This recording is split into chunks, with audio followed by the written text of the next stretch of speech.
subordinate cornice, same ornamentation, but look how it reflects the height of the buildings on both sides, contextual. And once we get past the next bridge, we will see that the same ornamentation is at the street level and it reflects the ornamentation on the next bridge. So our word of the day, contextual. Also clad in granite. So this is a good example of postmodernism. Now the building right next to it, which when we come under the bridge you'll see it, 55 West Wacker, that is from 1968. And that is by Otto Stark, who was working for C.F. Murphy at the time. And that's the brutalist style. So that celebrates the beauty of plain concrete.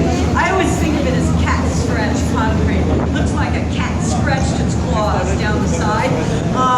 You all from Boston, I was telling you, your city hall is brutalist style.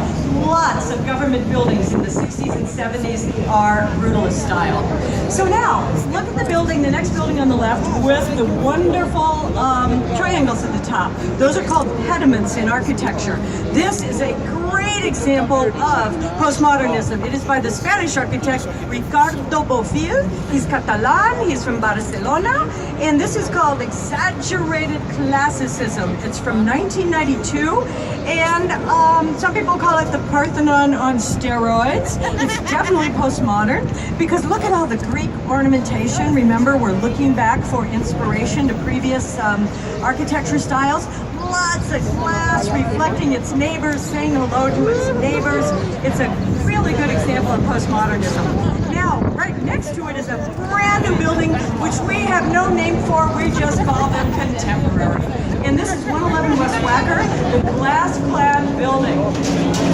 This is by Gary Handel of Handel Architects in New York. It just opened last year.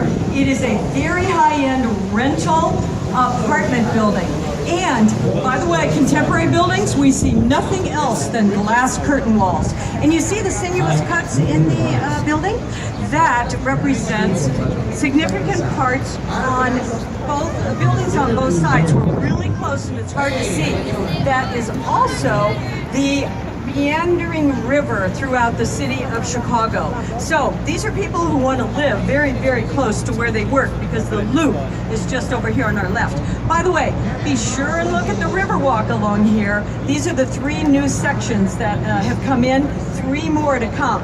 And then right next to 111 West Wacker is the LaSalle Wacker building, and we are back to Art Deco, 20s and 30s, all about verticality, clad in limestone, setbacks. And that was because zoning laws said if you build above the equivalent of 20, whoa, noisy bridge.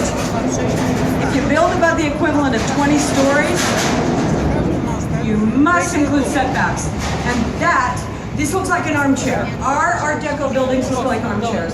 And that's to avoid canyon-like darkness on the streets below. More sun can get down there. Also, more sun and natural light and air can get into the offices.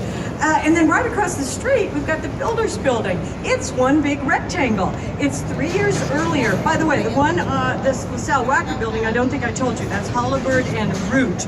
Very, very big architects in the city. And that was 1930.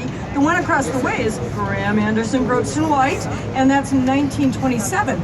Now, it's a giant rectangle. We didn't have air conditioning. We didn't have fluorescent lighting. So there's an atrium in the center of this building to allow in light and air. Otherwise, the offices would have been really dark and really hot. So 59 years later, Skidmore, Owings and Merrill added the building just to the west and linked the 2 buildings together with that glass mansard roof, adding 4 more rentable stories. And this was the age of preservation. Don't tear down a building just to replace it. See what you can do to enhance what's already there. And I can assure you, most Chicagoans have no idea those 2 buildings are separated by 59 years. Skidmore did a great job. So, more new river walks over here. These are going to open up later this summer. Doesn't look like June though, does it? Now, our next 3 buildings are going to be on the left. Look at the building with the 2 bridge houses over here connected by a bridge.